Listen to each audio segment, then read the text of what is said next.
മക്കളെ എല്ലാരും സുഖാണോ? ഞങ്ങൾ ചോറ് കഴിക്കാൻ പോവാണ്. വരി ചോറിന.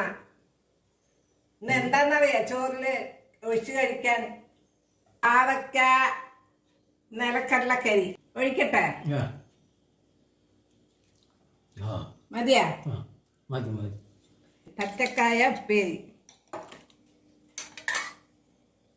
ഇത് തേങ്ങ ചേർത്താതെ കയ്പില്ലാത്ത പാവയ്ക്ക കരിയാണ്. ഇതാ കണ്ടില്ലേ?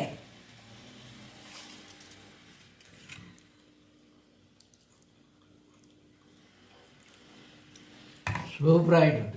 ഇതാ പച്ചക്കായ ഉപ്പേരിയാണെന്ന്.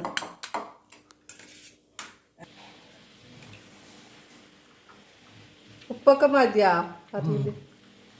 പാവയ്ക്ക കയ്പൊന്നും ഇല്ല. കയ്പില്ലാത്ത പാവയ്ക്ക ആയതുകൊണ്ട് പൊന്നി അരിച്ചോന്ന് നല്ല രുചിയുണ്ട്. പാവയ്ക്ക ഇത് പച്ചക്കായ ഉപ്പേരി. മക്കളെ നിങ്ങളുടെ വീട്ടിലെ രുചിക്ക് എന്താ വെച്ചെന്ന് പറയണേ. ഇഷ്ടായ ലൈക്ക് ചെയ്യണേ, മറക്കാണ്ട് ചെയ്യണേ, കമന്റ് ചെയ്യണേ, സബ്സ്ക്രൈബ് ചെയ്യണേ, മറക്കാണ്ട് ചെയ്യണേ. മക്കളെ ഇനി അടുത്ത വീഡിയോയിലെ കാണാം. ബൈ.